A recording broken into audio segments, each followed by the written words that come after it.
Hello, hello, and hello. How are we doing today? Welcome to another edition of The Sit Down on the College Football Mafia Network. I'm your host, Nathan Bomber Brown.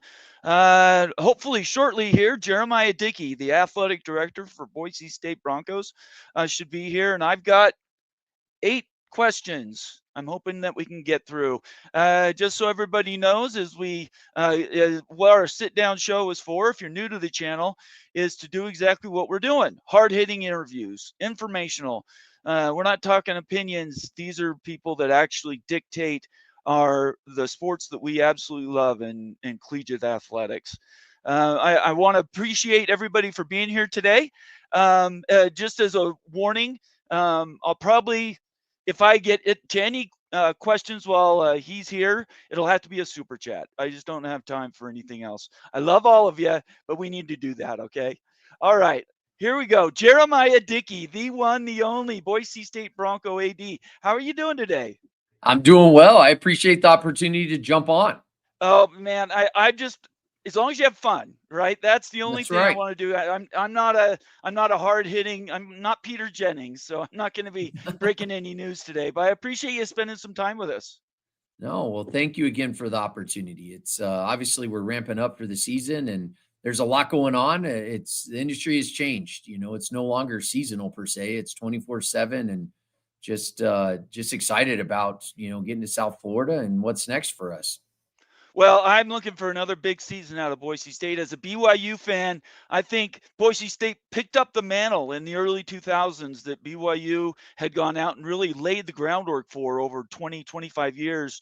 And you guys just have been putting the wood to it, as it were.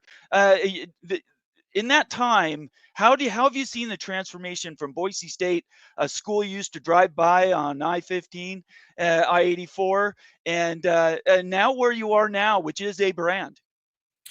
Yeah, I mean, it's pretty remarkable. I'm not from Idaho, but growing up in Texas, I watched from afar, and the blue is powerful, and it still is. And when I was presented this opportunity, it was just it checked a lot of boxes, but it was a dream job for me, and much of that was based off people like Coach Cutter and Coach Right. Hawk and Coach Pete and Kellen and just the legends and the foundation that they built. And so, now you look and look, I still believe we're in the infant stages of growth. We haven't been an FBS program for all that long, but Right. since we've been an FBS program, we've had a tremendous amount of success.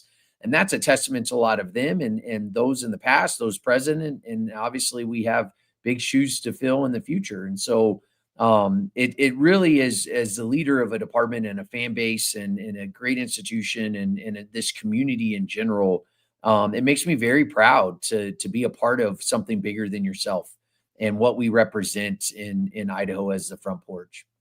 I try to ask questions other people don't normally get to, so I'm going to avoid a couple of the ones that everybody's heard you ask over and over again. Let's talk about something that has some meat.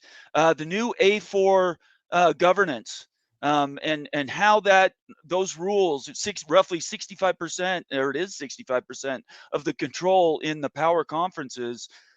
I'll say Power Four. Not gonna not Power Five is out there too. We'll talk about that in a second. But how do you look at that governance structure change? And do you think it is actually the monumental change that everybody's been anticipating, or is it just a smaller move the down the board an inch or two? Yeah, I think it's monumental, especially for those in the group of six. I know I've been public on Power Five, and there's, you said you'll have some questions on that, and I'll be happy to answer them. But I'm not overly excited about it, just like I wasn't excited that that's now we're helping pay for house settlement. Right. I think our industry in general, we have a problem with unity. We're not united. It's extremely chaotic and fear is driving a lot of the decision making because people don't want the power to at this point to break away and do their own thing, and I'm not one to make decisions in fear. My job is to do what's in the best interest of Boise State, to represent us at the highest level and continue to tell our story. And I believe in who we are. I believe in what we represent. And I know a lot of the other group of six feel the same way. And it's frustrating, and that just means I got to dig in harder and fight appropriately. So for what's best for our industry. The reality is, I think a lot is getting lost. I saw that Northern Illinois, coach Yeah. yesterday. I think it was You yesterday, it did. may have been today, but I saw it on social. And what a powerful message. And it's something that I think we're losing sight of. Yes, I understand money is important, but I also understand the impact could be that much more important.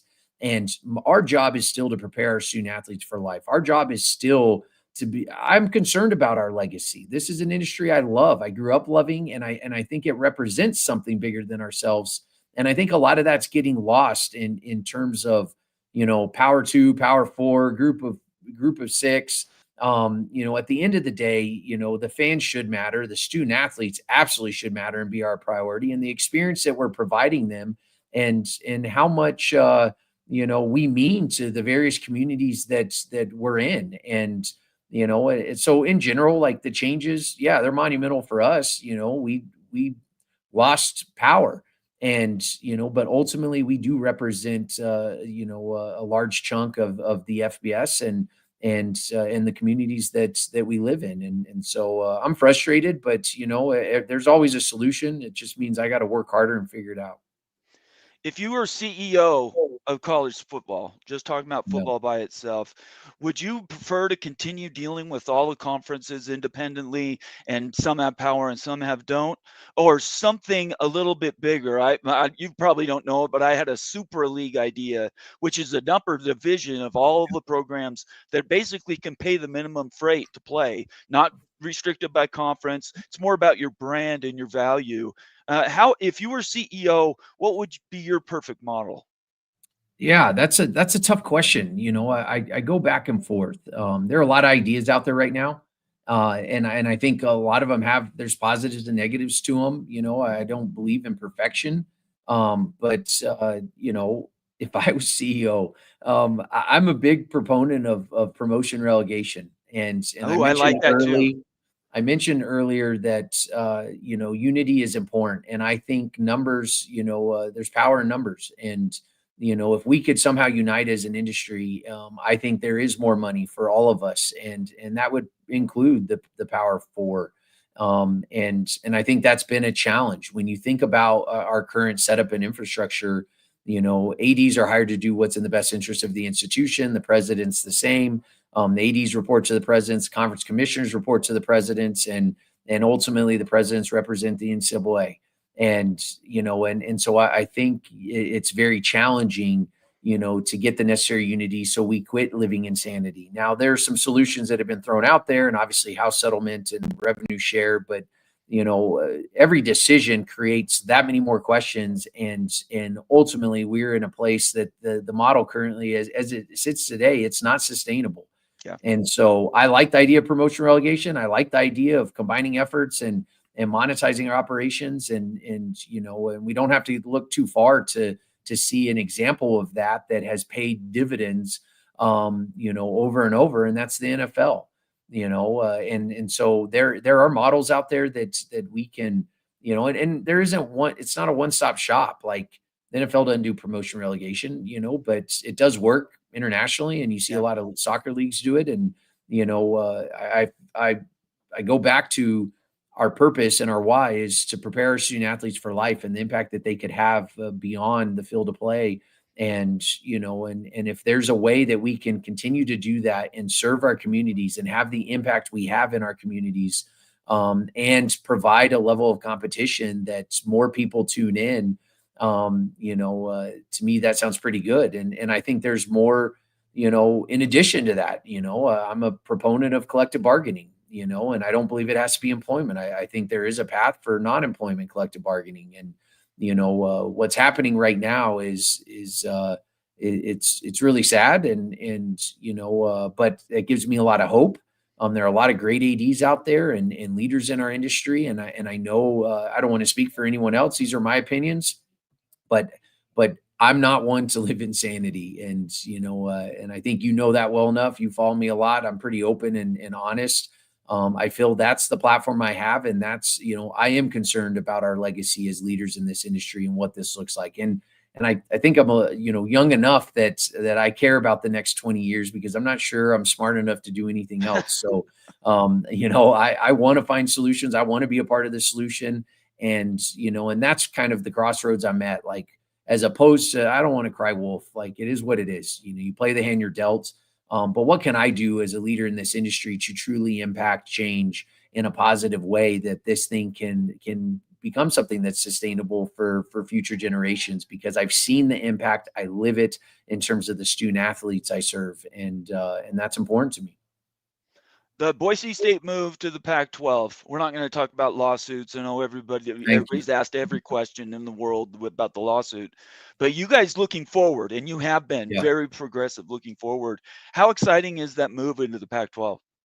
I'm so excited. I mean, from the time that, and obviously there is litigation, and that's not something I can discuss at length. But yeah, there's challenges, and anytime you're transitioning away, and we're very grateful for the Mountain West and the experience they provided, and I think very highly of the people that serve the Mountain West, and Gloria and her team, and it's nothing but love. Ultimately, it's a business decision, and my job is to best position us. And when I look at, since that announcement, how it's impacted us, from specifically from a football and basketball standpoint, and the brand, and movement creates opportunity. We're not going to sit back, and not every decision I make is going to be successful. That's the reality of being a leader. But as an adaptive leader, I'm not gonna wait for something to happen. We are gonna make things happen, and time will tell. But so far, it's been awesome. I'm excited about creating a new conference. Yes, we're inheriting a brand, but it is a brand new conference. That means we Yeah. get to curiously question, things that are going on in our industry, and why are we always doing the same thing over and over and expecting different results? That's the insanity piece. I'm reading this book, and I actually got it from Teresa oh, you can't see it. I don't know where my Right there. camera Yeah. is. Think Wrong. Think wrong. Think Wrong. And it's been awesome because it's the mentality I think that we have to go in when we look at present and future, of building out a conference, and what it means to the communities it serves. And so I'm excited about the teammates I have and the other ADs. I think everyone's showing up with the same mentality. We all want more. We all want to be bar raisers, and think differently about how we're going to approach our day-to-day business. And ultimately that has a positive impact on the athletes, and the staff and the supporters that we serve. So I'm excited. Our team is excited, and we have seen it pay dividends in terms of season ticket sales, donations, our storytelling, and that's really powerful for a place like Boise State. Not all G6 programs are made equal.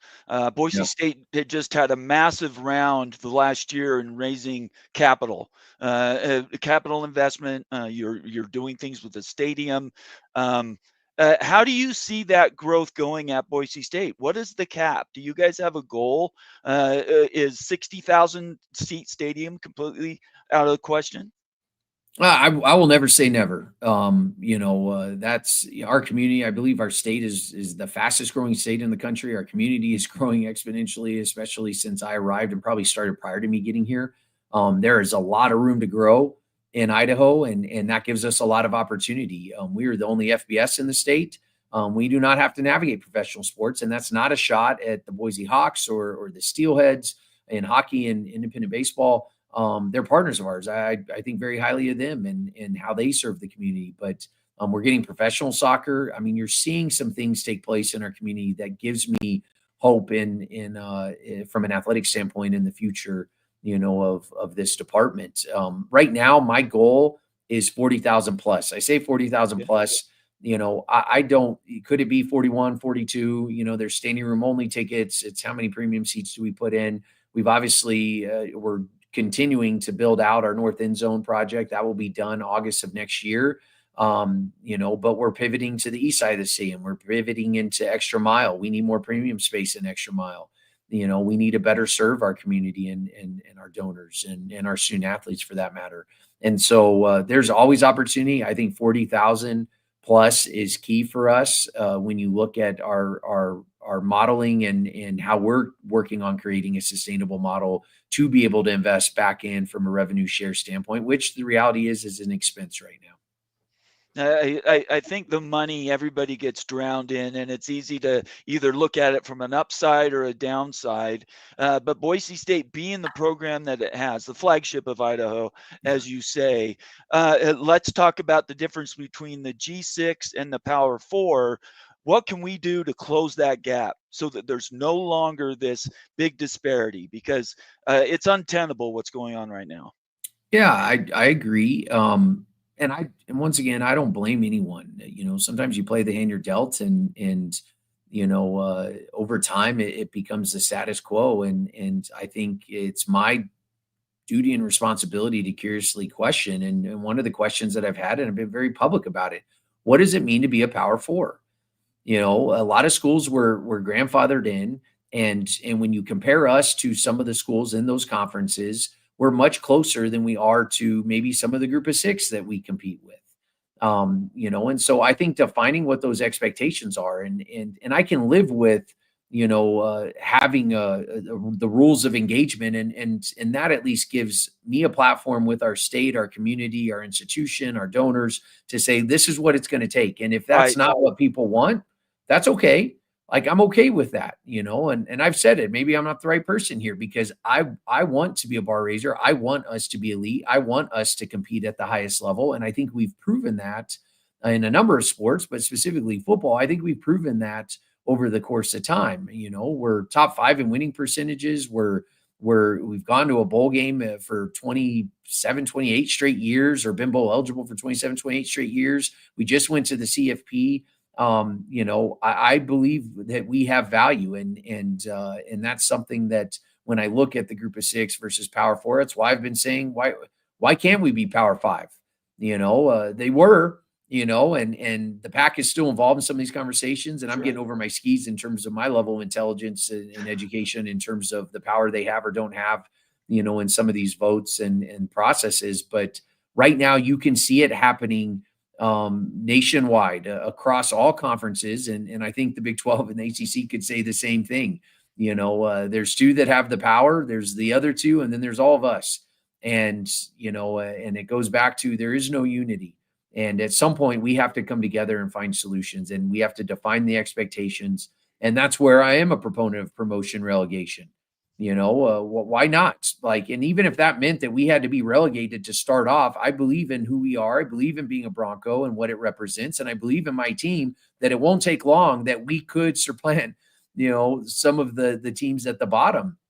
But I'm biased, and, I love my team and I love my people. I would love nothing more than Boise State to be playing BYU every year. The Big 12 is obviously going to be in flux. We're going to be in flux for the foreseeable future in all of college football. The CFP format, would you promote a 16 or maybe even a 24 team playoff? I would, if it extended the opportunities that Group of 6 currently has.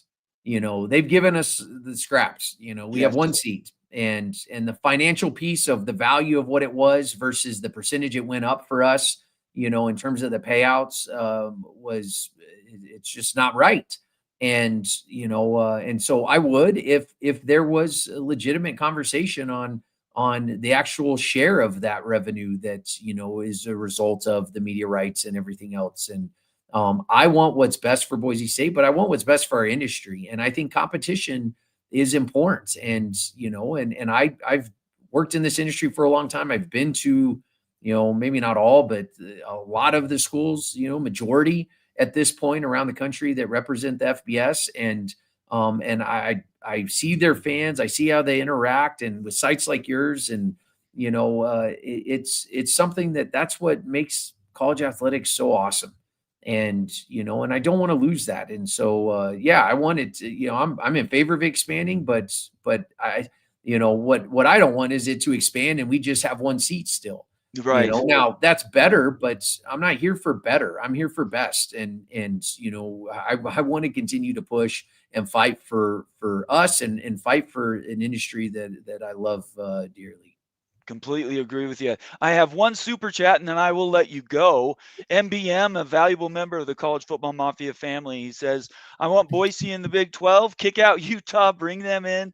I've tailgated with their fans in Stillwater, up in Boise. Great people. Boise is a great city, easy to navigate, and the stadium is 10 minutes from the airport. Yeah, if you've never been to Boise, the airport's up on a little lift, freeways down here, and then literally the stadium's right there. Provo Airport's pretty close to Lavelle Edwards Stadium. You can't get much closer than you can in Boise.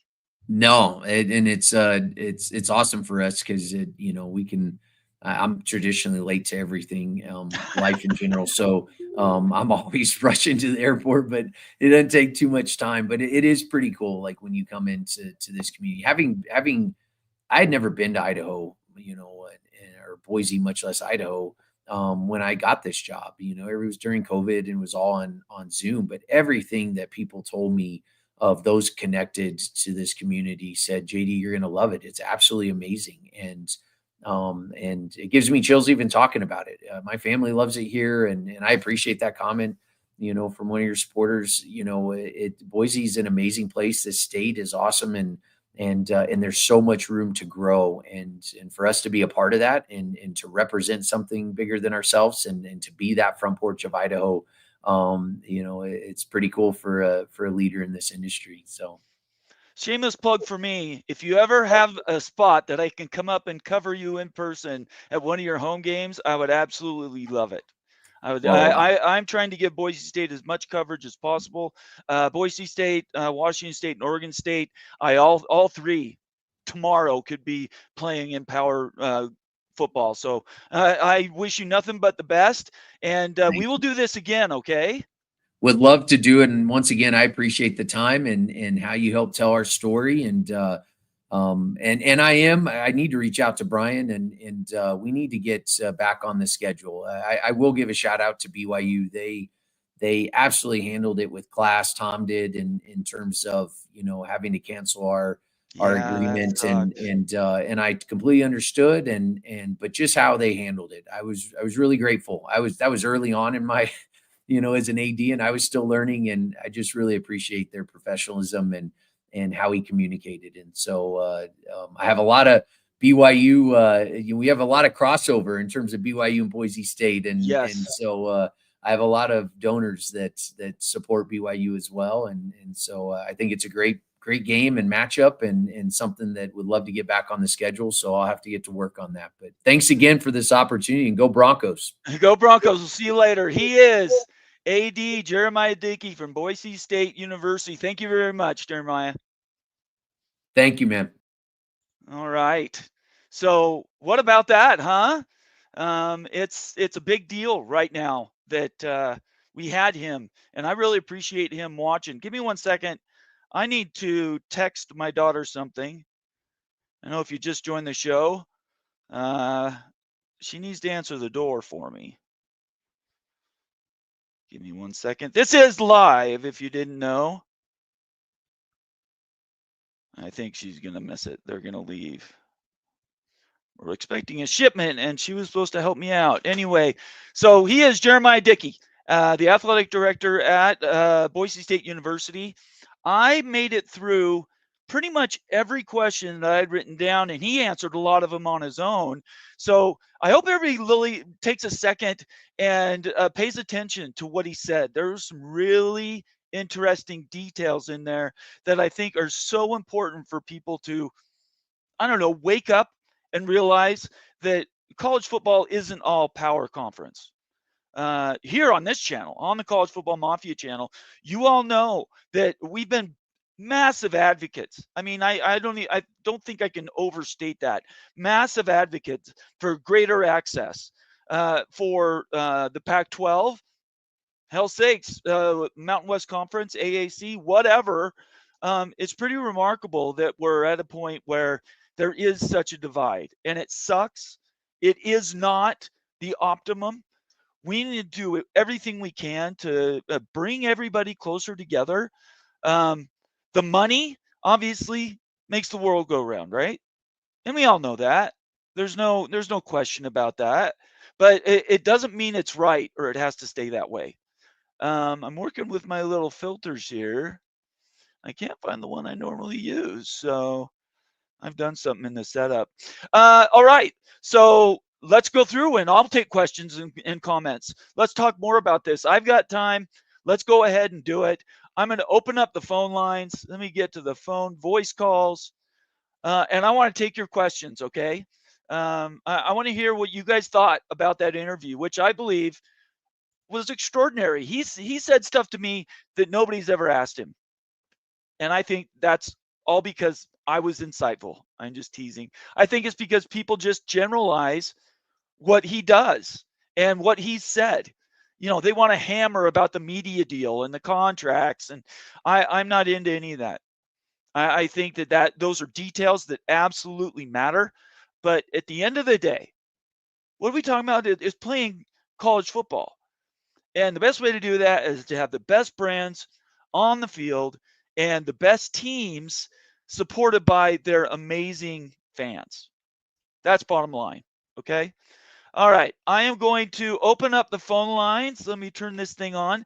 I will take comments and questions. I will work through the regular comments right now. Let's do a quick reset. Thank you so much for joining me today. I don't waste a lot of money in the preamble when we have guests coming on, but this is the College Football Mafia Network. If you're watching on Twitter, do us a favor, stay on Twitter. It's all cool, but jump over on YouTube. Just in the search, put College Football Mafia. Our channel will pop up. Give us a thumbs up. Leave us a comment or question. Subscribe. We're really pushing hard for subscriptions, and I know I've got at least 60 new viewers right now because I'm in a time of the day I don't normally do this show. So a bunch of people watching right now, do us a favor. We're trying to get to 5,000. It's totally free. Look us up, College Football Mafia, and join the College Football Mafia Nation. I will go through and I will read comments and questions, but I'm also going to, let's do this and this so that we have it up. Okay. I am going to do, we are open. I'm going to open the phone lines so everybody knows. Now you can call 801-899-6203 and let's talk. Let's do a mid-afternoon Q&A. You guys know I love my Q&As. By the way, as in relation to that, during the season, oh my gosh, where has this guy been hiding? Earl Carr, where you been, brother? You've been missed. I've missed you. This is a guy that was one of my, I think it was like sub number 3. And if I could get out and take him to dinner this second, I absolutely would. And I'm going to make this open. And anytime, Earl, you are in town, just, dude, I'll give you my cell phone. Let's get together. I would love to meet up and chat and talk BYU. But Earl Carr, member for 25 months. That's what we're building around here, people. We are building this to last. So I appreciate everybody doing that and sticking with me. Great to see you, Earl. Thanks for checking in. So I will get to comments or questions, but really quick, 801-899-6203. Call and join and get involved. That's what we do around here, and I want you guys to be involved as well. Nobody's calling in right this second, so I'm going to start, and we're going to work sort of backwards through our comments, okay? Shonsky, BYU football says, it wasn't a non-conference game, it was the independent series. There you go. That's fair. That's fair, Shonsky. That's BYU and BSU is he's referencing. Steele Austin checking in, representing the great state of Utah. Why is BYU playing Portland State over Boise State? Brother, you did not get, that was not my choice. Okay? That was absolutely not my choice. My daughter has done something. Somebody's ringing my doorbell, and I do not know who it is. I'm not going to answer it. So, yeah, I don't know why they dropped it. All I can imagine is it was in the reshuffle, and they understood the Big 12 was going to be more difficult, Steele. That would be my guess. I want Boise State on the schedule every year. Most BYU fans do. Tom Homo the AD at the time, he made a tactical decision. I can't really question that. MBM, great to see you. Thank you so much for your super chat and your membership to the College Football Mafia Nation. College Football Mafia getting ADs on the show. I get it, or I like it. If you're new around here, I know MBM isn't, but this is the sit down show is outside the call-in shows my favorite show. And it's because I get people that are in the know. It's not me. These are people that are in the know, in the business. Bob Thompson, Jim Williams. I can't list all the media and sports people I've had on the show, but I take that very seriously and I treat it professional. So I appreciate the appreciation, MBM. Thank you so much for the super chat again. Justin R., I missed it. I'll go back and watch it. It was 20 minutes and it was fantastic, Justin R. There's a little in there for the USF Bulls, by the way. So yeah, I think it was excellent interview, and I definitely will try to get him back on the show during the season. It's going to be tough. You guys know me though. I have no shame. I'll ask anybody anything. Steel Austin again. La Segunda Bakery has great Cuban sandwiches in Tampa. All right, man. That's I grabbed that. I clicked on it without really looking at it. D5 Terps, where have you been, brother? It's good to see you too. Great interview. Thank you. I do take it seriously. I hope it's appreciated. Appreciated. I do take it extremely serious. John Dry says Boise State is in Idaho. It is. It's actually right in Boise. If you're on I-84, I got that wrong. I-15 goes up through Montana. I-84 goes farther west up through Oregon and Washington. That's where I'm from. And it literally is Airport Stadium. In fact, any closer, and they wouldn't be able to fly in because it would be too close to the stadium. That's how cool it is. Location's fantastic, and Boise is what, the second or third fastest growing metroplex in the entire country. The state of Idaho is exploding in growth. So, yeah, he picked a fantastic job to take. I've been to Priest River and Old Town. Okay, that's where my daughter lives. Priest River is some of the best fishing you will ever have. Just so everybody knows. Best fishing around. Let's see here. Hello, college football fan. Good to have you here. Thanks for joining. It would have been interesting to see Boise State play in the ACC again. I actually think between the two, if we're putting our cards on the table, I do see Boise State in the ACC sooner than the Big 12. And it's not a knock against the Big 12. It's just the ACC is going to be in crisis sooner. We need to do a show on this. I need to get you to break it down. But if we project the ACC loses X number of brands, who is 1, 2, 3, 4 to bring over? And I do believe that USF would be a first call. I believe that Tulane would be a first call. I think Boise State has to be near the top of that list. And then the Pac-2, Oregon State, Washington State. But I do see a shorter path to Oregon. To the ACC than I do to the Big 12. But I would prefer them. And it's a more natural fit to be in the Big 12. Anyway. Let's see here. I'm going to keep going with great comments. Joseph Kerlegan, it's great to see you. I would end all money games that the P4 play against FCS opponents. FBS plays FBS and FCS plays FCS and vice versa. Yeah, I think the FCS games need to go away. I know why they're there. They're money games for the FCS schools, specifically in Ohio, for instance. Ohio State plays some of those games to give money to other state schools. I get it. I think we're long past time that FCS plays any FBS. But who am I? I'm nobody. 801-899-6203. Call in right now. 801-899-6203. And let's hear your questions and comments. I'd like you guys to know how that interview went. I promise you, John, if you go back and watch it was only 20 minutes. I can't keep these guys for a long time. It will be the best 20 minutes of your day. Super, super smart answers. And you know me, I ask questions not many other people ask. Pat myself on the back for that. Absolutely. Cascadia style. Good to see you, Cascadia style. Rutgers should feel threatened. Not sure what that's in reference to. Rutgers should feel threatened. Yeah, I don't know what that means, but I don't think Rutgers is threatened by Boise State, if that's what this is in reference to. Cascadia style, you're a new viewer. Make sure you subscribe. You're watching on YouTube. Give us a thumbs up.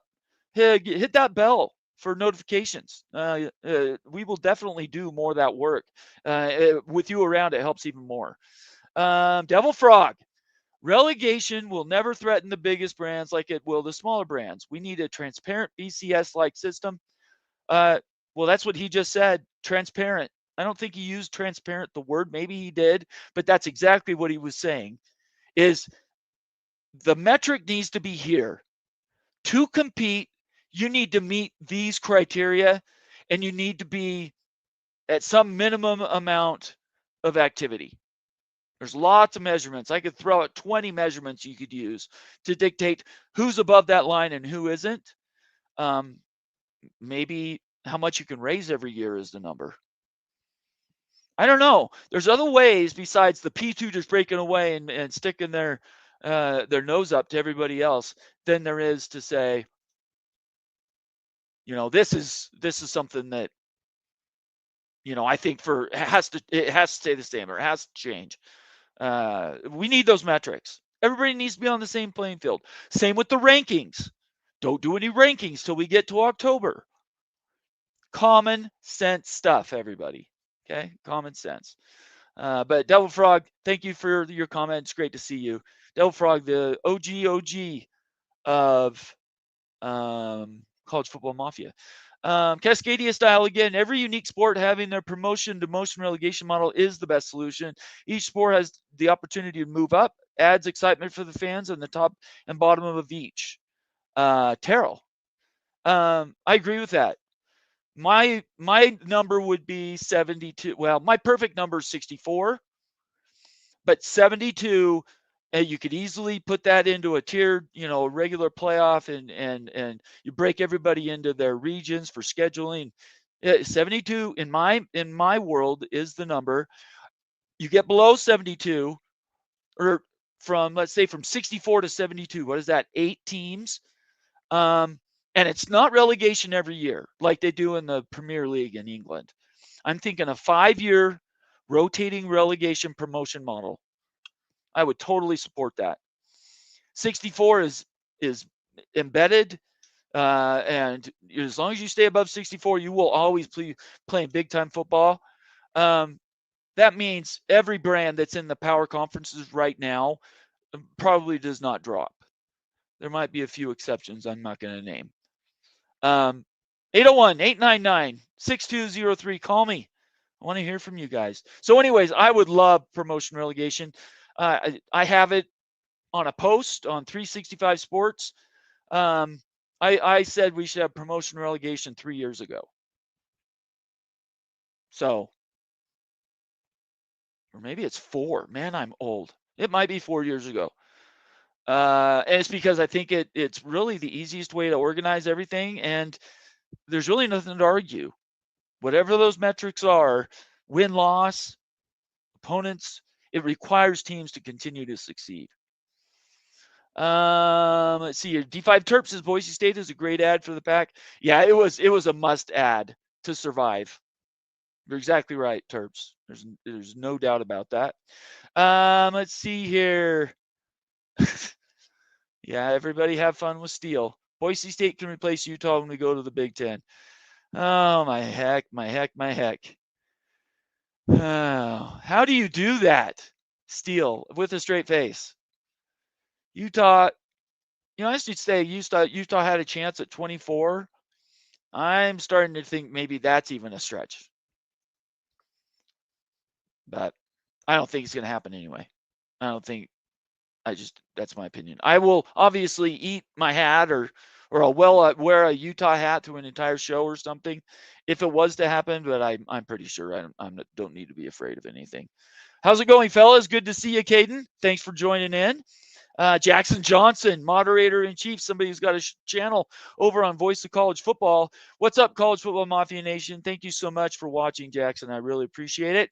Daniel Gygax checking in, saying hello, everyone. And again, I'll get back to that first comment from MBM. Boise State should be in the Big 12. We will continue to go. Still, again, we get along so well. I love that. You and Ute are the easiest Utes to get along with, but I don't think we're there either. The P2 breakaway, I think time has killed that. If it would have come up and been forced last year before everybody signed on to the new CFP format, or at least the change in the CFP, and then the governance had changed, I completely agree with you. But that's not what happened, and I don't see it now. I could be wrong. I just don't see it happening. Well, time will tell. That's what time is, the great filter, right? Let's see here. MBM says, Steele, just because Utah can't beat Ohio State, Penn State doesn't mean that other Big 12s can't. Teams can't. It's okay to be upset, though. Yeah, it's all right for everybody to be upset about their schools and everything. Hello, college football fan. It would have been interesting to see Boise State. Oh, I've already went. I apologize. Justin R. Dang it. I was in a meeting and I wanted to give him recommendation for a good Cuban sandwich when he comes to town to Tampa in a few weeks. Yeah, Justin, sorry you missed it. When I'm done here, you can go back and watch it. It's a great 20-minute interview. Absolutely great. Let's keep going. Yeah, I already said that, so there's no reason for me to say it again. College athletics advocate. Wish I could call in right now, but I'm listening to this at work. Great interview, Bomber. Thank you, collegiate athletics advocate. I really appreciate it. I've got well over 150 new people watching this show right now. Do us a favor, help us get over the hump to 5,000. I know it's begging. I'm not against begging, but we really want to hit that subscriber number. So if you're watching on X, just open up another window on your computer or on your phone, on YouTube, and just put in College Football Mafia. Our channel will pop up. Hit that subscribe button. Turn on your notifications on Twitter and on YouTube, and get involved with what we're doing around here. It's great to see you, collegiate athletics advocate. Thanks for your comment. Let's see here. We will keep going with comments. Join me live now.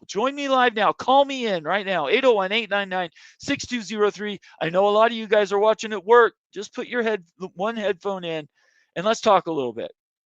I would love to hear your comments about the interview we just had with Boise State Athletic Director Jeramiah Dickey, one of the smartest guys that I've seen since I started this social media thing 4 years ago in administration at universities. One of the best. He's aggressive. He doesn't let the P4, A4, P5, any of that get in his way. He says, I don't really care what you call us. We're a brand. And Boise State, by the way, is a brand. I haven't looked at brand values recently, but they have to be in the top. I was going to say 50. It might not quite be that high, but certainly somebody can check me for college football brands. I don't know, the measurement you give me will be the final one. There's probably 12 of them. But I personally would put Boise State in the top 50 of all college football brands. And it's hard earned. It's hard earned in less than, or right around 30 years. It's incredible from start to finish. Jackson says, I'm surprised Tulane and Memphis aren't in the ACC already. If I were the ACC, I'd get them now. I think that's coming, Jackson. Just like the ACC, to protect itself, went and picked up SMU, Cal, and Stanford. I think before you hear that, for instance, FSU is leaving, you're going to hear an announcement that schools are being added to the ACC. You know why I'm saying that is because it's happened before. It's what the ACC did before, right? It got out ahead of the distemper that Clemson and Florida State had brought in new schools. Hang on one second. Hang on, I'm live. Hang on.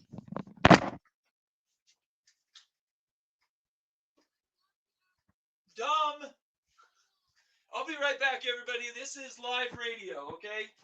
Give me a second. Give me a second.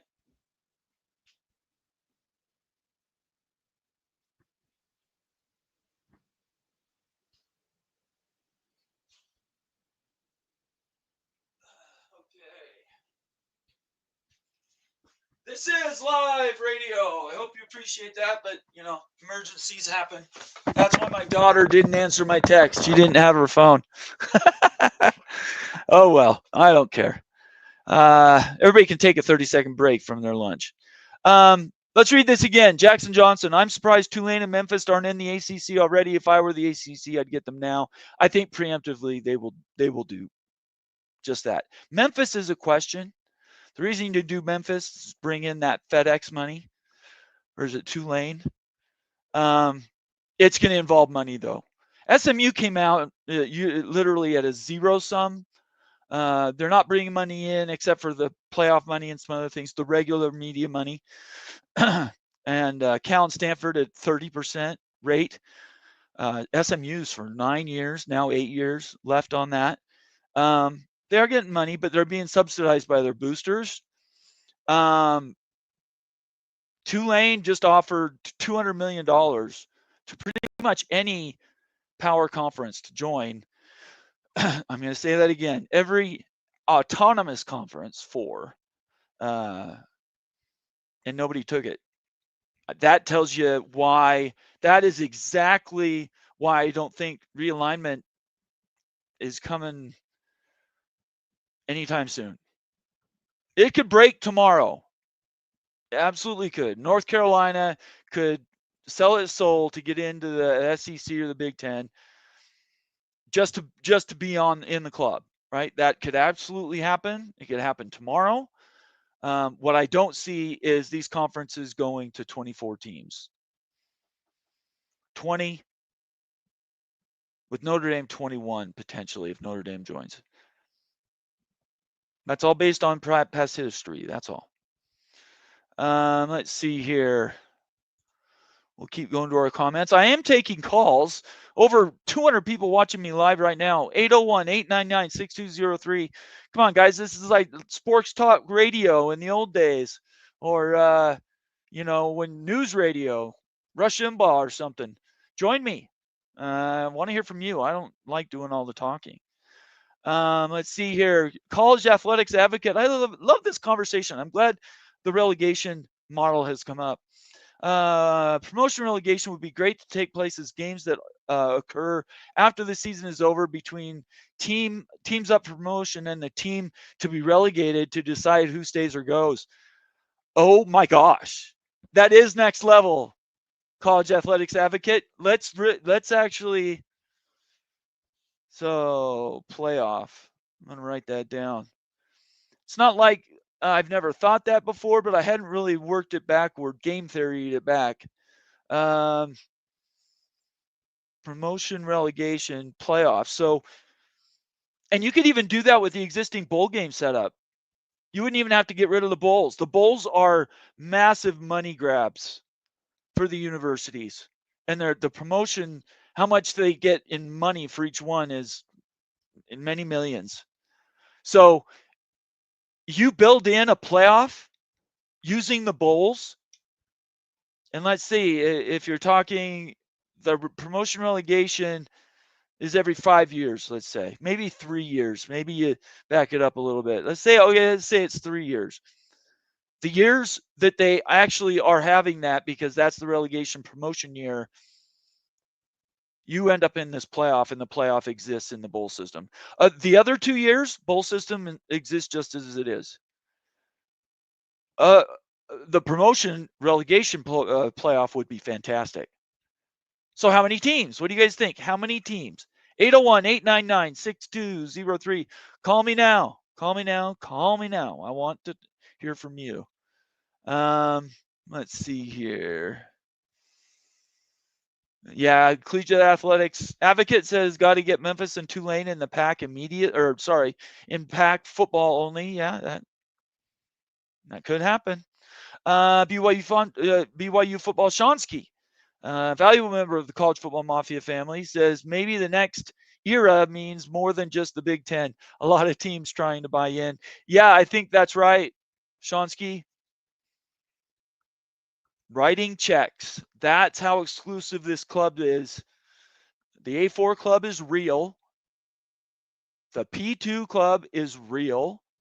And the reason is because of the voting structure within the new governance model and the breakdown of ownership of the college football playoff. So that being the case, it's one of these situations where, oh, okay, the money's here. What do we do with it? How do we subsidize our ongoing operations while bringing in a school at a much reduced rate? Now, if it's the Big 12, they're not going to bring anybody in from the ACC at a reduced rate. It'll come in. It'll be a full share immediately. And I believe the Big 12 will help pay exit fees. And we're just at this point waiting for those exit fees to go down. I think Louisville at this point is more than likely 51-49 going to end up in the Big 12 once the ACC shakeup happens. And it's not because the ACC shakeup is going to be monumental. It might only be one or two teams. It's because they can do better in the Big 12. Big 12 is going to end up with a bigger media contract. Argue with the wall if you disagree with me. I'm still working on trying to put a show together that will explain why I say what I say about the Big 12 going to be over the ACC. Everybody saw the Virginia Tech PowerPoint last week. There's things to talk about in there. So, but I think eventually Louisville ends up in the Big 12. Maybe Louisville, Boise State. And again, if Boise State would join they might join at a lesser share. But yeah, I don't know. Those are really, really good questions. Call me now on the phone. I know people are watching. 801-899-6203. Give me more of your comments. I can't do this just sitting up here talking. That's not what I do. I will quickly recap what we talked about with Jeramiah Dickey, the AD at Boise State University.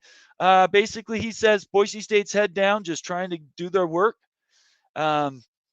I didn't ask asinine questions about the media deal or the lawsuits because that's not what we do.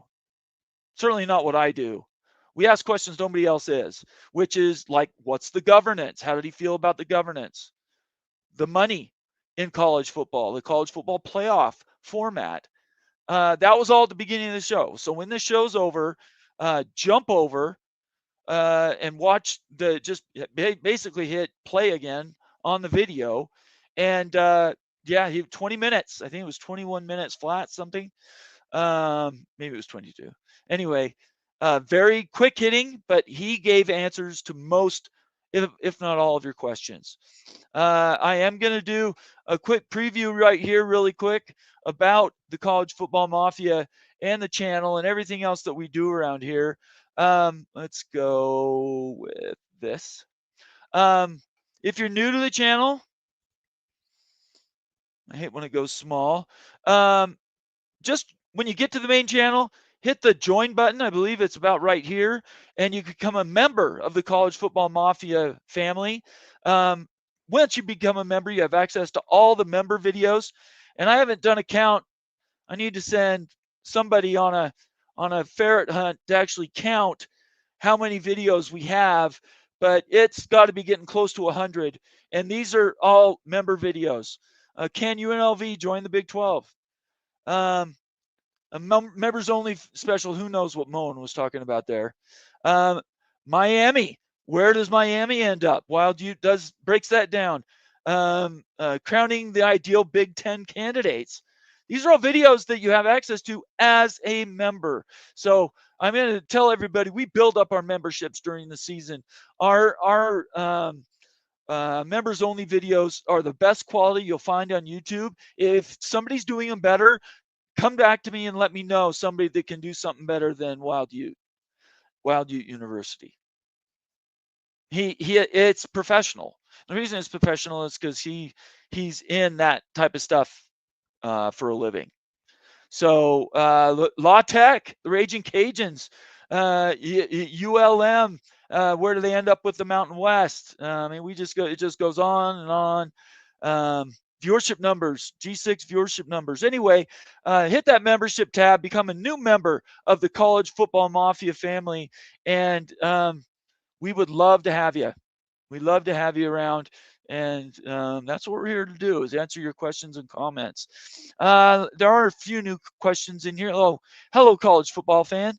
Relegation will never happen because the conferences control the money. They ain't going to let that go. So I would propose this to you. I'd propose this to you then. Sorry, let me go back here. There we go. All right, excellent. Call me now, 801-899-6203. Let's talk. The control the money, they ain't going to let that go. The only way it works is some sort of a third party, right? Private capital. We won't talk about private equity. I'm getting away from private equity. I'm going to private capital, which is different. Equity is all based on you get something, you get a piece of whatever you're investing in. Private capital is like venture capital. It's more money to do things. You get paid back a percentage plus whatever the new make. That distinction is very fine, but it's real. So I'm going to tell everybody this. If you're hearing people talk about private equity still, they've lost the thread a little bit. I used to say private equity all the time, but I've done some education, pretty intensive, and I'm now about private capital. So private capital comes in, $10 billion, basically pays the conferences off, the A4, and says, okay, now I get to build my own Lego conference. That's what's going to happen. If a private capital, that would be the only way that any kind of model like this would work. For that matter, it's the only way Project Rudy or even 48-team Super League, it's going to have to be underwritten in some way, not just by the media partners. There will probably be some private capital investment as well. It's a great comment, though. Thank you so much. Let's see here. New comments. I don't want to miss anyone. All right, call me right now. I'm tired of talking to myself. 801-899-6203. Let's talk. I want to hear your opinions. You guys are smarter than I am. Tell me what you thought about the interview with Jeramiah Dickey. We can talk about anything else in college football. I mean, for what the hell, I'm here anyway. If you have questions, stuff that's been on Twitter, I've been prepping for this interview. I take those things pretty seriously. So if I missed a story, if somebody wants to bring up a story that I happened to pass me by this morning, I'd be happy to talk about that as well. But I'm not going to sit here and just talk the rest of the time. Let me see if I can come up with any other topics that I've touched on Twitter the last couple of days that I know people are paying attention to. Steel Austin saying, we want to hear MBM call in. Don't we, College Football Mafia chat room? MBM he is sort of like he is the ghost. He exists only in a virtual sense. I would love to talk to MBM. Super smart, fantastic part of the College Football Mafia family. I would love him to call in. Yeah, thanks for the prompt, Steel. According to AI, they are ranked 69th in brand value. Yeah, so I think that's low. But it might be. Like I said, it depends what the metrics are they're measuring. But this is a litmus test in my mind for Boise State. If you say Boise State, what's the first thing that comes to your mind? The blue field, iconic, right? And how it's horrible to go up there and play on. As a BYU fan, I'm the first to say I hate that field. For one thing, it's not natural turf; it's astroturf. Hate that, and I hate everything about that turf. But the atmosphere at Boise State is incredible. What they built is incredible. So that seems low to me. In Nathan Bomber Brown, I'll just say in Bomber's handbook, they are in the top 50. There's so many other brands that they're more associated with, in my opinion. Anyway, thanks. It's a great comment. All right, let me do this. Like I just said, I was just going to run through my tweets. I always have fun replies. People love getting into it with me on Twitter. So let me just see if there's anything that I can think of that really would strike the post. Call me right now, 801-899-6203. Call me and let's talk Boise State or anything else in college football. Here we go. Here we go. Here we go. I found it. It's like discovering gold. Here we go. This is the main story that I saw today. Outside, I'm surprised nobody's brought it up. Michigan, they're going to get their sentence. Michigan football from the Stallions, cheating, if you want to call it cheating, having an unfair advantage. That comes down Friday. That was announced today. So tomorrow, hopefully, we'll have some closure on that. Okay, here we go. I am going to, in fact, let me move it over here so I don't lose it. There we go. Okay, let me switch this to share this tab instead. Okay, I want to read this in its entirety. Go, you guys keep with your comments and questions. I really, really want to hear them. I'm paying attention. I'm listening. And I'm here for you. If you call me right now, 801-899-6203, we can talk too. I'd rather talk, honestly, than this, but let's do this anyway.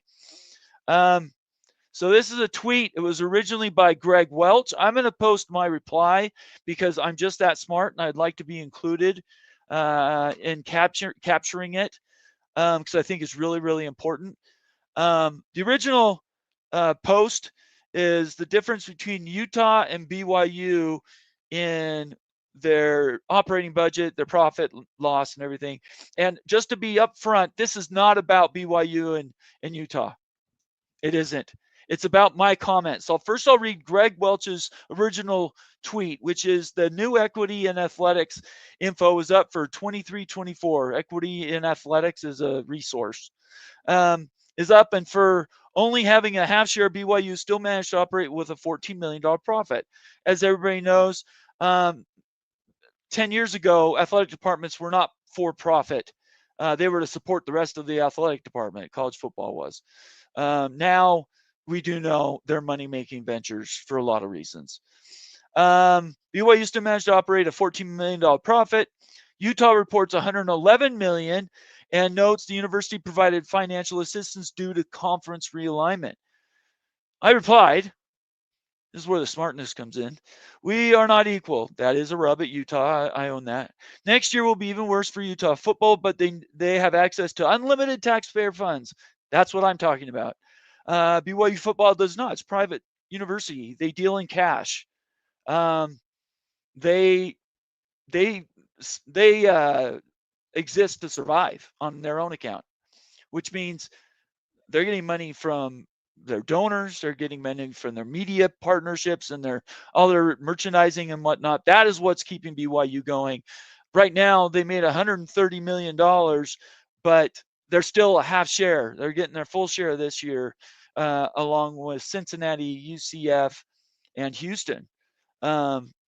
But again, that's not the point.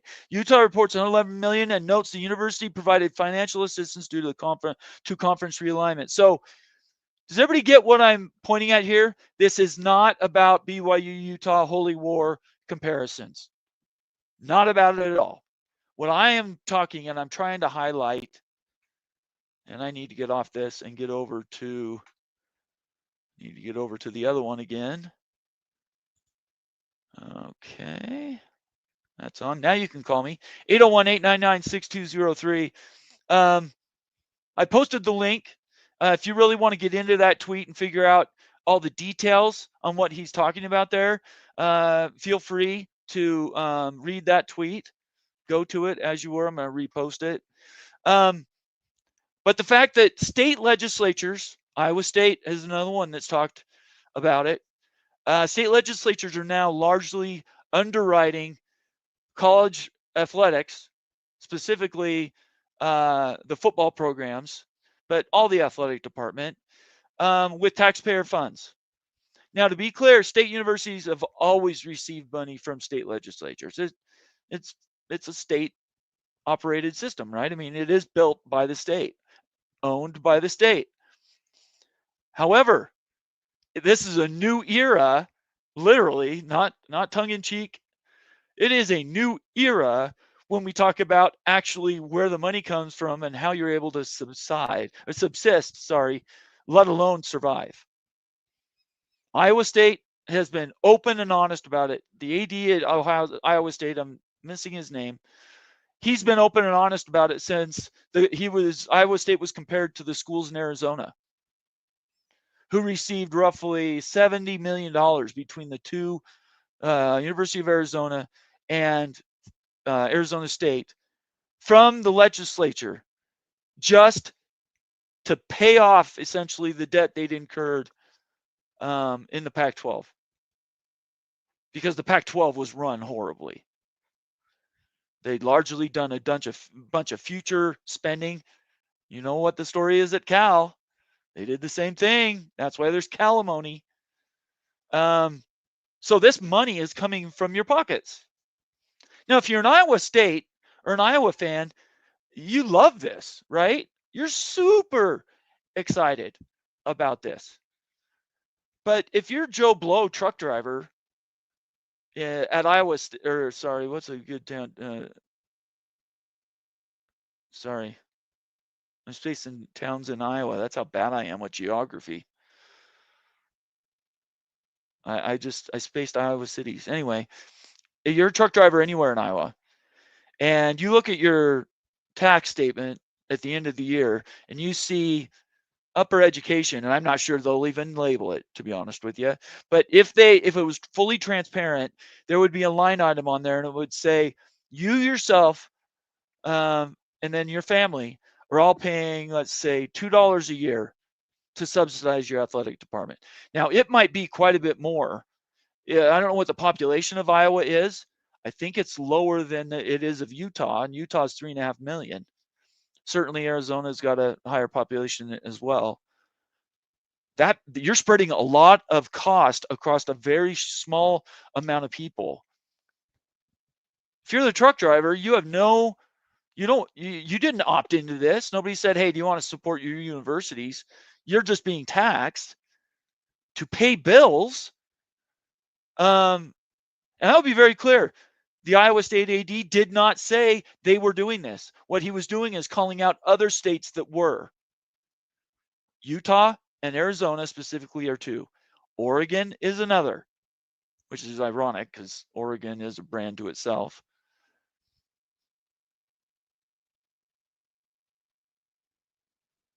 I mean, does everybody hear what I'm saying? Do you get what I'm getting at here? So every year, these athletic departments can continue to debt spend because they have to. They will be backfilled by their state legislatures, you and me. Now, I'm okay with paying for upper education. I've almost got 4 kids all the way. I've got 3 and a fourth darn near there through universities. Not BYU. Well, BYU and not BYU, by the way. And I'm okay with education funding. I pay for the school bonds when they pop up on my, votes. I support higher education. But do I support it at the expense of everything else? I don't know. We have serious problems in Utah. A serious problem is homelessness, crime.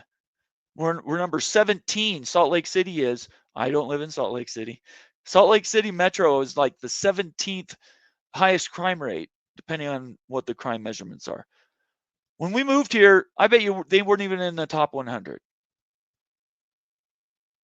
That's how the influx of new people, the change in every state has additional costs. I want freeways that have reflective paint when it rains. Utah has the worst paint I've ever seen. These are things that I think really matter. Do I really think Kyle Whittingham needs to be paid $6.5–7 million a year? Well, as a BYU fan, I don't. But if you're Steel Austin or Wild Ute, of course you do. You say, damn straight, they are my school. I say, pay him whatever he needs. We want him around so that we can continue to play well in football. I get it. I totally understand. But taxpayers underwriting, ASU was over $50 million. $50 million. The AD, and then Arizona was over 20. The AD, gosh, somebody tell me his name. I'm down at the bottom here. Who is the AD at Iowa? Dewey? No, at Iowa State. He's on record saying this is not right. And we, speaking of Iowa State, cannot compete if every year the schools around them are being bailed out, because now where do they have to spend their money? $20.5 million in revenue share if you opted in, and that number is going to go up every year. It will appreciate. It is not changing. Yeah, this is funny. Steele says, Utah doesn't need freeways and reflective paint. We need the line to Rice-Eccles Stadium in gold. See? That's a fan. I totally respect that. And if I was a fan, I would want the same thing. But it is just not the same. And that's why we say it's untenable. Okay, that's why we talk about these things like they are sort of zero sum. All right, we're an hour and 12 minutes into this. I've got well over 200 people, close to 300 people watching me live. If you're watching me live if you're watching me live on YouTube, hit the subscribe button. It's easy. It's right below the picture you're watching. Click the bell. Turn on your notifications. And then consider becoming a member of the College Football Mafia family. If you ask in the chat, all the members will say your membership is well worth it every month. Every month, we pay you back in spades if you're a new member. If you're an existing member and you feel, karma's real, you want to be gifting, you can buy new memberships. Right next to the comment section, there's a $sign. Dollar bill picture. Click that and you can buy memberships for other people. We've had a lot of gifts given in the past, and those people that have gifted know who they are, and I am not asking them for another cent on new memberships. But if you're a recent member and you realize how good the work is we do around here, consider paying it forward. I believe karma is real in the world, and good deeds are paid back. Call me now, live on Let's Talk, 801-899-6203. Anyway, so I'll just open it up. I don't know how to do the questionnaire thing. That's what Moen does. What do you guys believe should be done about that? Are you okay about your state legislatures underwriting your athletic departments, bailing them out? And then you have to ask the question, why are you bailing them out at all? Well, it's because poor decision making, right? Maybe they built, and I'm not knocking any sport, but let's say it was a tennis facility. Well, tennis doesn't make any money, and yet you built the best facility in the country. Let's talk priorities there, right? Maybe be smarter with the money and hold people accountable for the money. You and I in our daily jobs at our checkbooks at home, we're accountable for our money. Why shouldn't athletic departments at universities? These are questions nobody likes to take me on about. I want somebody to call in right now and tell me, yes, absolutely, 100%, whatever the cost, it's worth it. 801-899-6203. All right, let's keep going. I'm glad I came across that. I posted the link. Check out the comment. I'll leave a comment or question. And then while you're there, follow me on Twitter. Yeah, by the way, follow me on Twitter. Follow the College Football Mafia on Twitter. And then on YouTube, it's College Football Mafia, and subscribe. All right, let me get to a few more.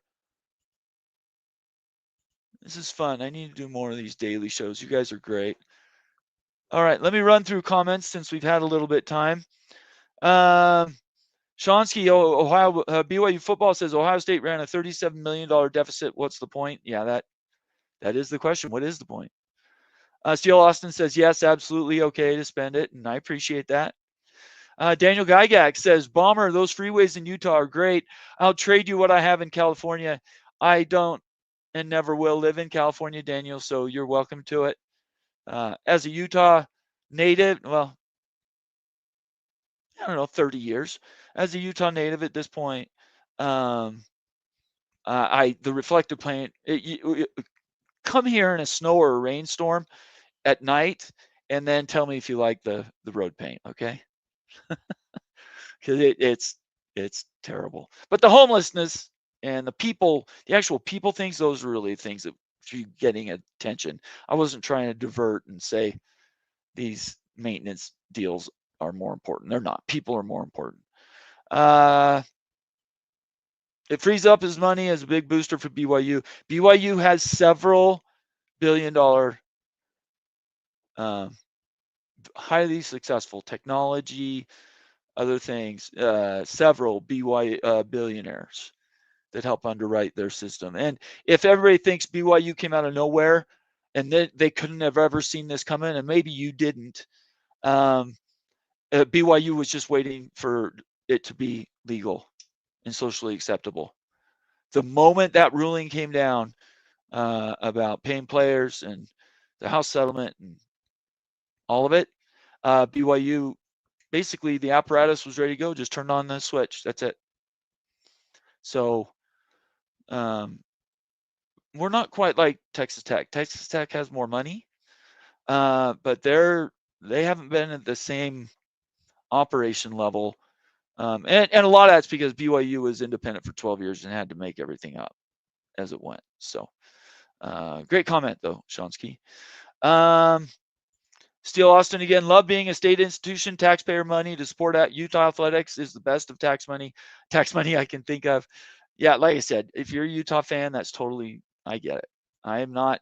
And if you're an Iowa State fan or an ASU fan or an Arizona fan, look, do what you got to do to stay relevant. But in my opinion, taxpayers, largely this funding is happening in the dark. And I don't know if everybody knew exactly where all the money was going. Honestly knew where the money was going, everybody would be excited about it. Collegiate Athletics Advocate says, not that this is the same as taxpayer dollars funding public university athletic departments, but isn't BYU getting money from the CJCLDS, the Church of Jesus Christ of Latter-day Saints?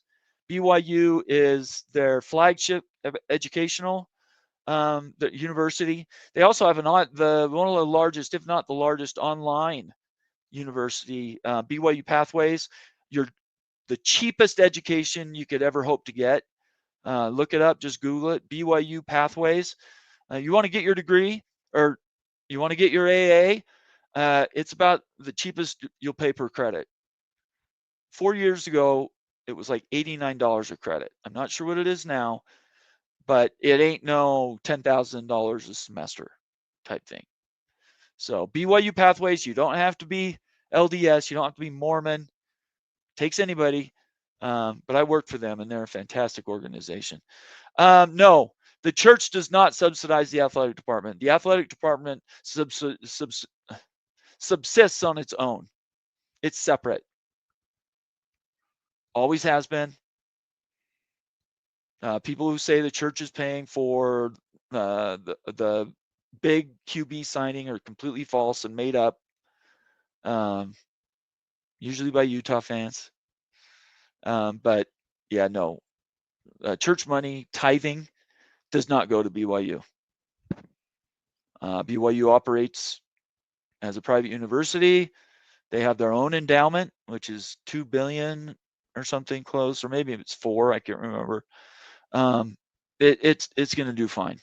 It doesn't need the church's money. If the church, I will say this, if BYU, if the church had jumped in into the 80s, once BYU really started getting national acclaim, late 70s, and the church had said, yes, we want this to be part of our preaching arm, not part of our missionary effort, but actually a functioning piece of the church, uh, we'd be competing at the same level Notre Dame is, and we would have been in a power conference um, 40, 50 years ago.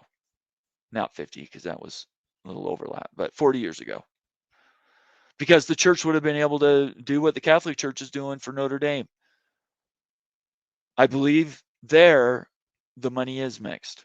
Now, somebody can correct me, and I will stand corrected publicly if somebody tells me Catholic Church does not support Notre Dame football or Notre Dame athletics, but I think they do. I'm pretty sure. So it is different. But thanks for asking the question. I appreciate the opportunity to clear that up. Let's see here. Nitwit, the guy who's become all of a sudden a Pac-12 Mountain West savant, somebody who's trying to deal into those media deals and contracts and stuff. Nitwit, I know you're late here. It's great to see you. Go back and watch the beginning of the show, the first 20 so minutes with Jeramiah Dickey. There's some stuff in there for you, brother. Some answers you can clip out and use. I promise you. Let's talk offline. We can do some collaboration on how to exploit some of this stuff, but I don't care if you just rip off the video, clip it, and put it on YouTube or Twitter. It doesn't matter to me. But it's new stuff. It's stuff that nobody else asks them. They all want to know about the stuff that generally everybody knows about. That's not what I get into.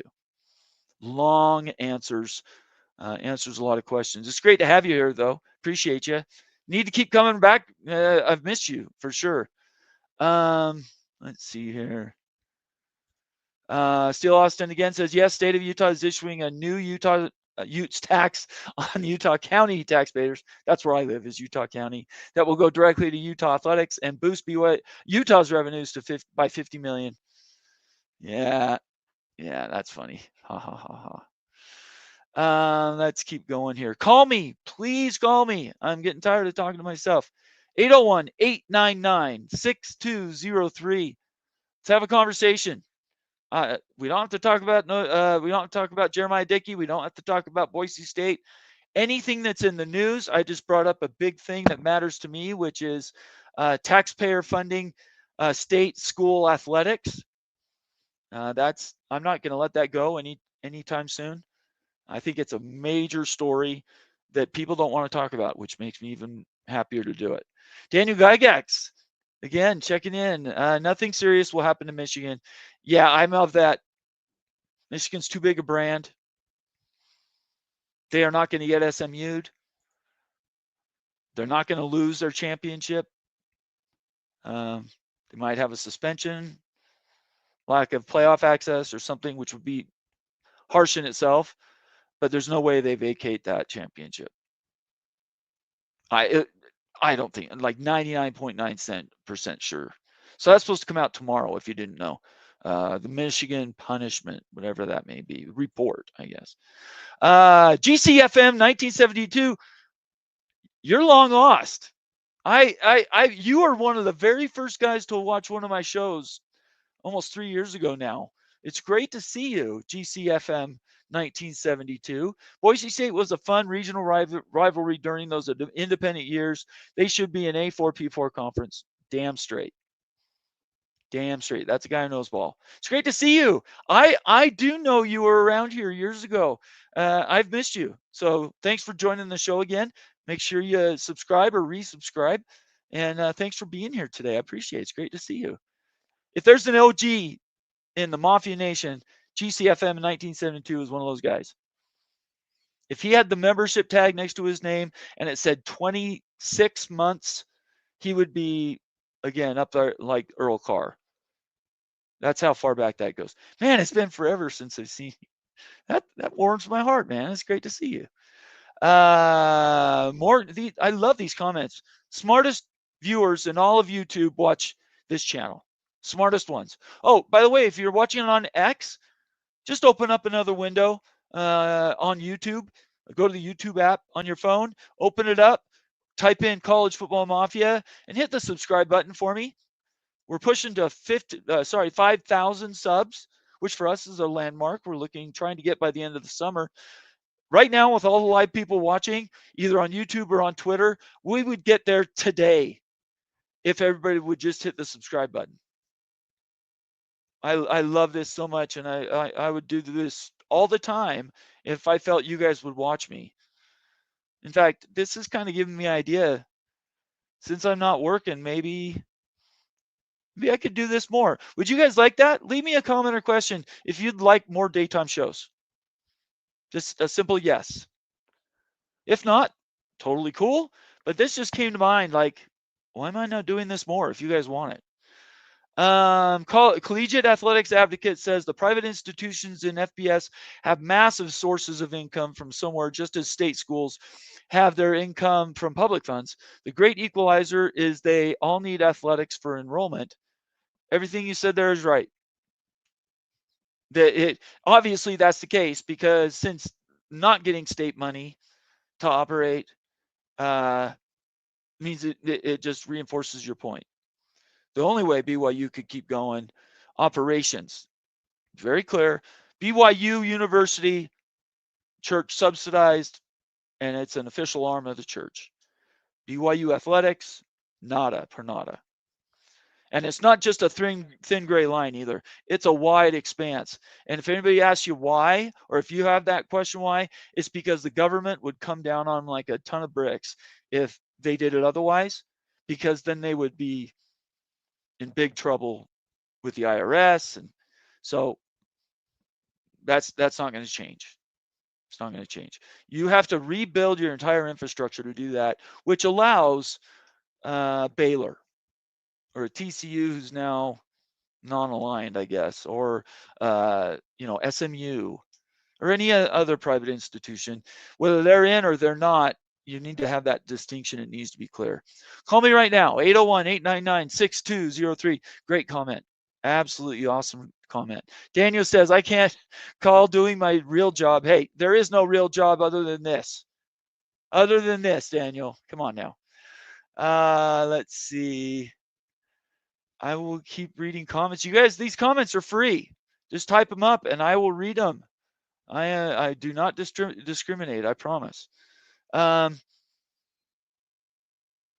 These are fantastic questions. Okay, I will unmark that. Shonsky's got it right. If BYU could use church money, they'd have more money than all the conferences combined. This is a fact. Many, many billions. It's a fact. Let's see here. Let me check my Twitter. Eventually, I'm going to run out of things to say, guys, without prompting. So 801-899-6203. Call me. I cannot believe nobody wants to talk. I appreciate your watching, though. I really do. I don't take that for granted. All right, so I went back through my Twitter feed. The Michigan stuff I covered. The financing I covered with state education and state funds. Let's see here. Let's talk about the 5-year roll. We'll blow this thing out, guys. I'll go another 20 minutes. I'll go another 20 minutes. I'll just go through a few more things. What do we think about the 5-year rule? Open question. It's free to leave a comment. I know the comments work because I'm seeing them. Are we in favor of the 5-year rule, or do we think it needs to change?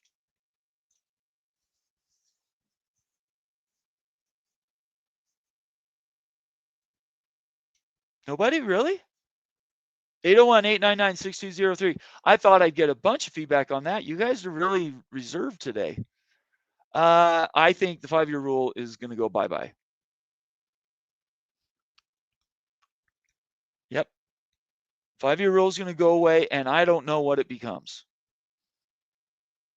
So many lawsuits against the 5-year rule. That's where I'm leaning. 51%. 5-year rule goes away, and something else is thrown in place, bolted in. You know how you could codify something like that? How about having a CBA, which, by the way, Jeramiah Dickey mentioned in the interview at the top of the show. If you're watching right now, just came in, almost 400 people watching me live. When I'm done, slide that slider all the way to the back of the show, watch the first 20 minutes. And I had Jeramiah Dickey, the athletic director of Boise State Broncos, was here, and we talked, and I asked questions not a lot of other people have asked him. Which, by the way, did everybody see how happy he was I didn't do that? It would have been bad form. There's no new information there. If there is, he's not going to tell anybody about the lawsuits and, realignment and stuff. He's not going to talk about that. But we talked about governance. We talked about money. We talked about the Boise State brand. We talked Boise State in detail. And tangentially, we talked about the Mountain West Conference and the Pac-12.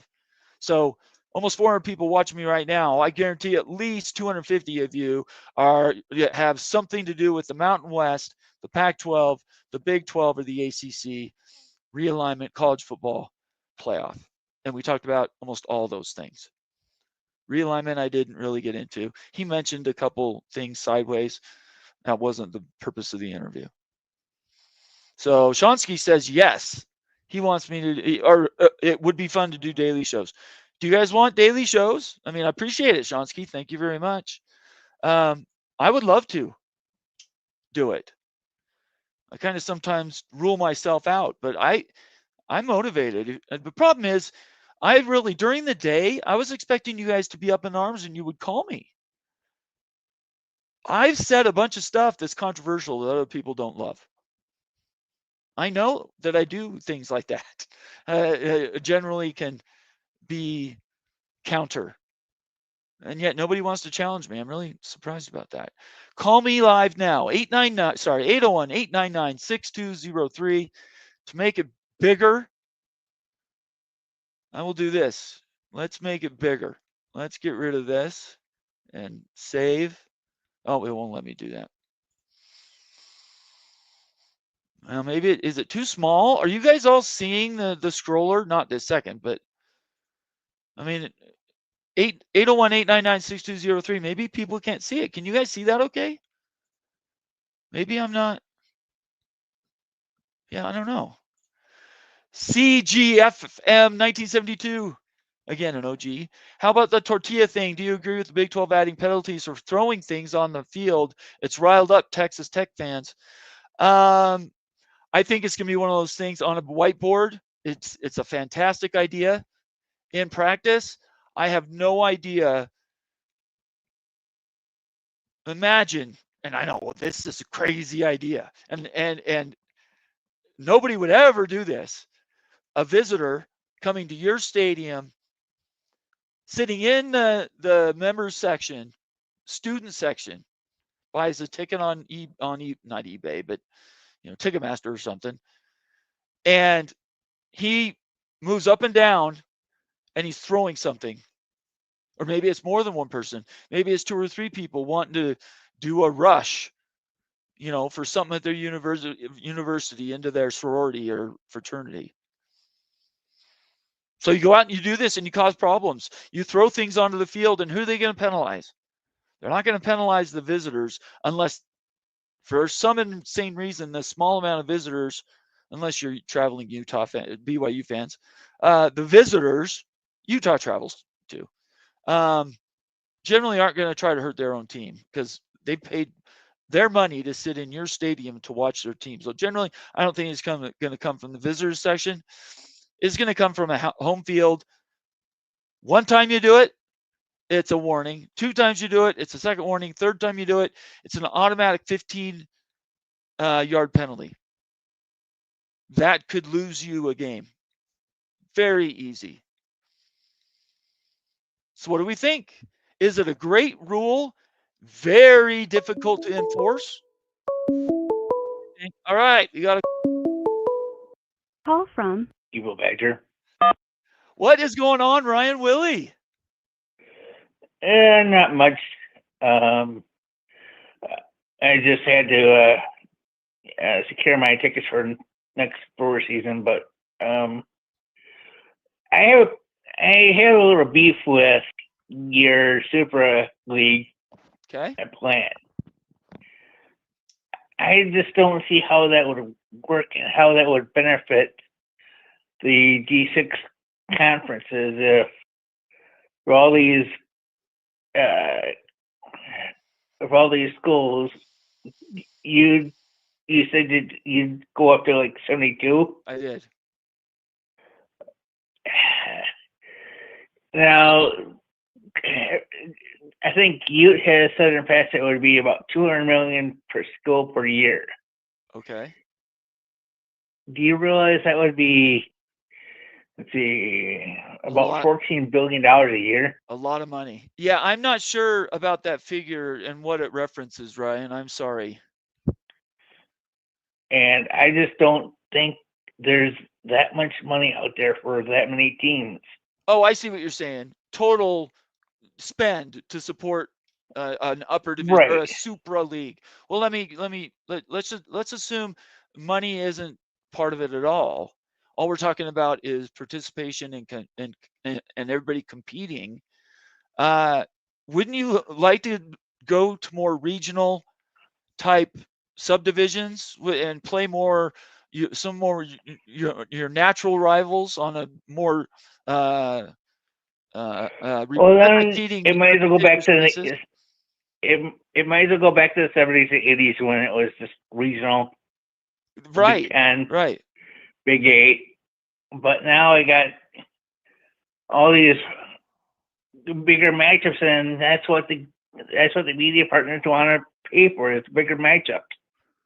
So I don't disagree with anything you're saying. And you started the call by saying you're not sure how it would benefit the G6. I'm not saying it's going to benefit the G6 at all. In fact, I'm of the belief that it's going to be clearly defined who has enough money to operate and who doesn't. So 72 teams could include a Boise State. It could include a Tulane. It is quite possible that whatever that number is, the best of the rest, if you want to call it that way, have a chance to be in there. Let me follow up. There's a question for you. What do you think about the promotion relegation idea? I don't like it. And why is that? I just don't want to make it like the English Soccer League or something like that. I know, but why? Then you can't count on the money every year. You're talking about the teams that might be on the bubble. Right. And those teams count on the money to subsidize their athletic programs, and it doesn't make that much sense. But do they have in my opinion? Do they have the money now? What's the change? I already think I don't know that they can get any worse. I think, for one, there's too many Division I teams right now. Right. Well, yeah, again, the new governance might make it so that we go to a new division. There's no doubt. And what is there, 135 now? 136. 136. Yeah. 72 is more than half. 72 is more than half. So I think it needs to be. It's still 60 teams 60 schools that, personally, I don't think they should have been able to go up to Division I, because most of the programs in the lower, in the G6, don't have the stadiums aren't as big. That's true. Because they don't have the population right around their location. Yep. And it just costs money to travel, and right, the training and all that, and I just don't see how that could work for, especially the lower Division I teams. Okay. So P4 and P2, I have no problem with it. Okay. but I don't see how that would work. Okay, I appreciate it. It's great to see you. Thanks for joining my day show. All right, thank you. We'll see you, One Ryan. more thing. Yeah, quick. Go ahead. All right. I'm going to put up the Big Freaky Friday show, and people are commenting, and they don't realize that once it goes past midnight, those comments are lost. Oh, okay. I didn't know that. Yeah. Oh, okay. Yeah, I had no idea So that was the case. in that for tomorrow, all those comments will be lost. So I hope no one super chats. Oh, because I understand. Because then they lose that comment and they lose that money that way. Right. Well, that's what I'm saying. Well, I appreciate you, Ryan. It's great to see you. All right. Okay. Thank you. Have a great day. We'll talk to you. Bye. We'll see you tomorrow. All right. Bye-bye. Bye. Thank you so much, Ryan Willie. We'll clap that guy in and off the stage. He is the Evil Badger, Wisconsin Badger, and an OG member of the College Football Mafia family, and close to my heart and the rest of the team. We love Ryan. Thank you so much for calling in and all you do, your membership and your super chats. Super thankful for all of that. We did have a super chat come through. Summit Hawk, who again, dude, what do we got to do to get together? We need to get you on a show. I need a Kansas person to help me just run things around here for a show. I would not a show just for you. I'm saying I would love to have a full-time Kansas contributor, and you're the OG as far as I'm concerned. But I appreciate you being here. Summit Hawk, valuable member of the College Football Mafia, and $4.99, $5 super chat. Bomber, how many teams do you think the Big 12 gets in the CFP? 1, 2, or 3? Well, I've got to be honest. I ran through it. Was it yesterday? And it was hard for me to find a second team.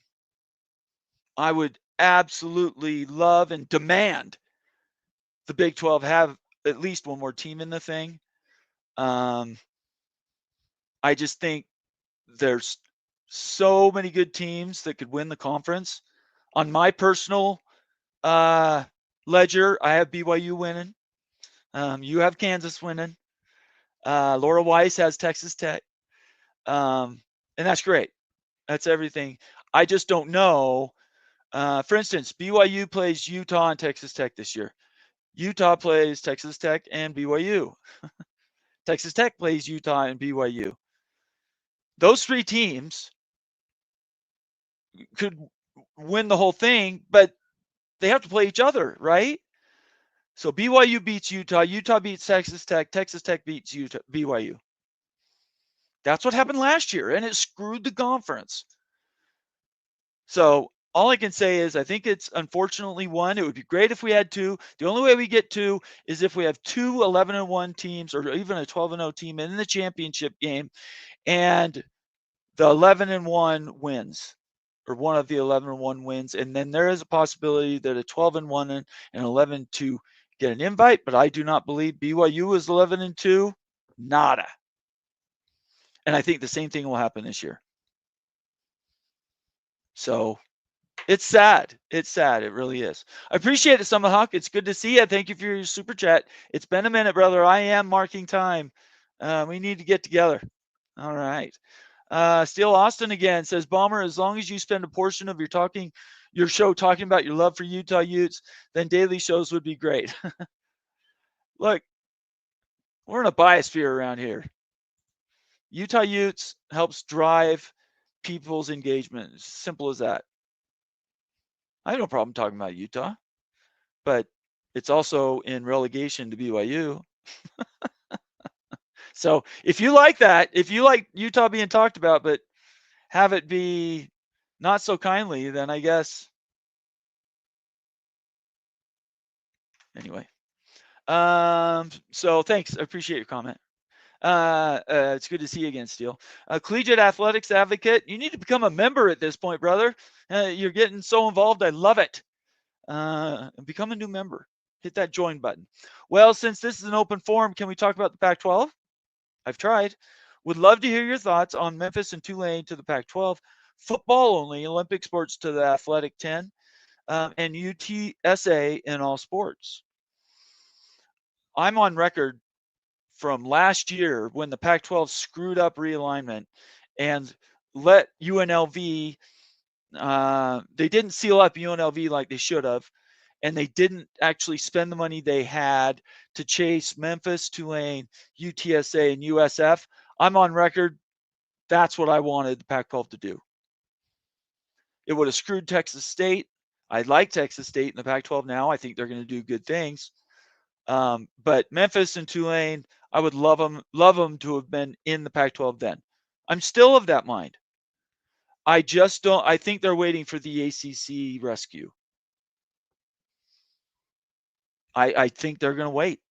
At this point, they've already waited all this time. They just offered the Big 12, and for that matter, the ACC too, $200 million to join conference. Probably would have gone without media money, just like SMU did, and nobody wants them. And the reason is these conferences are not about expanding anymore. It's consolidation, everybody. It's not realignment. It is consolidation. Fewer mouths to the trough. That increases profits, gives more money to the people that are in the club, which is why the Big Ten and the SEC would like to stay uber elite. And if I was them, I would want to do the same thing. So thank you for your question, though. Appreciate it. And I appreciate you being here. So many people watching live right now. If you're watching on X, and I know you are, jump over on YouTube. Go to College Football Mafia. You don't have to watch there. You can still watch on Twitter, but hit the subscribe button, please. We're trying to get to 5,000 subscribers. With the people watching me live right now, we could do it today. I would love to see that when we do our college football Big Freaking Friday show tomorrow night, 8 p.m. Eastern time. I'd love to say, hey, we're over 5,000. So hit the subscribe button. It's free. Follow me on Twitter. There's my Twitter handle. I'll get back to this. There's my Twitter handle. There's my nickname. That's where we go with this thing. College Football Mafia, we're built for the long haul. My team is the best in the business, and we're not just here for clicks. If you want clicks, you're probably going to watch somebody else. But thank you for being here, and hit that subscribe button. Summit Hawk, another comment says, if ACC shakeup doesn't happen the way everyone thinks, Oregon State would be a great pickup. It would. Oregon State, Washington State, Boise State, I would love in the Big 12. I would love them there because this is where I live, right? Boise State's 5 hours away. Washington State's roughly 8, maybe 10.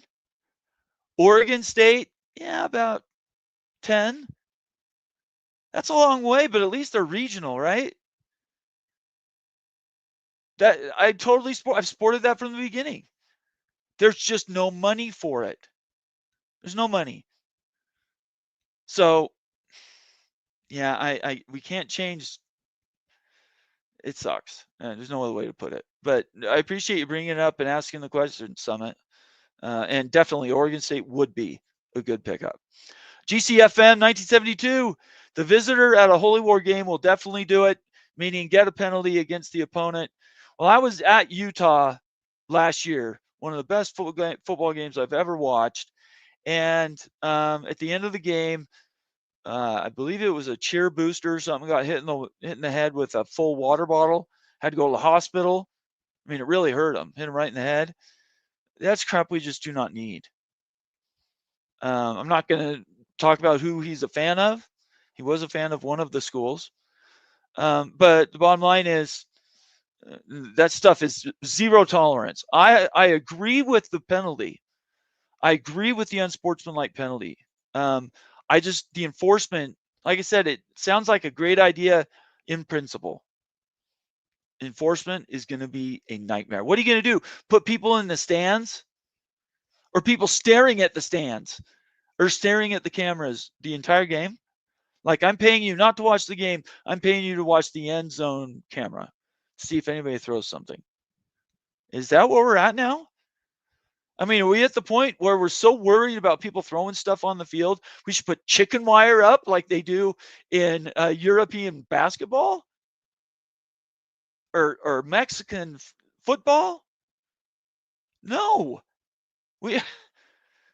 That would break football if we start doing stuff like that. So I just don't know what enforcement looks like. That's it. Those are great comments though and questions. Let's see here. Get to some more comments. Let's say BYU football. Shonsky says, mark it down, Bomber. The Big 12 gets 2 in this year. I would love it. I would absolutely love it. GCFM says, I agree. The enforcement is the issue. Steel Austin, Memphis beat BYU on and off the field. I say they're a good fit, and they come bearing gifts in the form of $200 million. Yeah, no. There's not enough money for it. It would be a negative ad. You can't do that. And I think it's a tongue-in-cheek thing anyway. Steel Austin thinks Utah is going to get this golden parachute to go to the Big Ten. Not. So he thinks, sure, let's water down the Big 12. I'm putting words in his mouth. I'm not 100% sure that's what he's saying, but I'm pretty sure that's what he's saying. Summit Hawk, I wouldn't mind Memphis, but I think something is already in the works that would increase profits by only 4 teams. There you go. There is planning. Stuff isn't standing still. I know that. Memphis, Steel Austin again says Memphis is willing to spend big money to come to the Big 12. We should take their money. Well, maybe. All right, guys. I think we've come pretty far. I appreciate everybody watching me. This has been a fun 2 hours. I would encourage you, first of all, if you're watching, please subscribe to the channel. Unless you call right now, 801-899-6203. Almost 500 people watching. If you're watching live right now and want to talk to me, I will stick around another 90 seconds so you can call in and let's talk. Tell me I do. Argue with everything I've said. I don't care. I just am looking for engagement. 801-899-6203. Otherwise, we do have a show tomorrow, Big Freaking Friday show right here on this network, College Football Mafia on YouTube. Please subscribe. Tomorrow night, 8 p.m. Eastern, is the Big Freaking Friday show, and we will be talking Big 12 realignment and tier maker and all that fun stuff. Ute is heavy into this. Everybody knows he's the analytics money guy. It's going to be very interesting. If you're thinking this is going to be a vanilla Big 12 realignment show, you are completely wrong. If you're a Big 12 fan, you might not even like everything we say or talk about. But yeah, it's going to be. It'll be interesting. I hope everybody tunes in, not just Big 12 fans, all of our fans. College Football Mafia, we are here for you. Summit Hawk says, hit the like button. It's free. Again, if you're on X, do me a favor. Jump over really quick on YouTube. Hit the subscribe. I just said that, actually. What I meant to say was follow us on Twitter. Turn on your notifications. That's something I forget sometimes. Turn on those notifications on Twitter and on YouTube so you know when our shows are going to be coming up. We usually give ample notice for shows.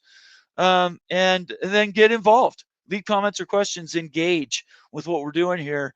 Because that's what it's about. It's not about what our opinions are. We're all opinion people. It's about what do we do with the information and how do we process it and use it. Around here, generally, we try to work from the data. I editorialize all the time. Everybody knows when I'm doing that. But when you hear declaratory statements on this channel, they're usually, in fact, they're 99% based on facts on the ground. Then we're doing a determination and analysis. We're looking for 5,000 subscribers. So right now, subscribe. It's free. Follow me on Twitter. Get involved. Tell me I don't know what I'm talking about. I'm totally okay with engagement of all kinds. 801-899-6203. Last call. Nobody else wants to talk? Nobody else wants to say anything? All right. Well, I'm going to let everybody go. Have a great evening. Thursday evening. We'll see you here right at 8 p.m. Eastern time tomorrow. Everybody have a great night. Stay out of trouble. Peace.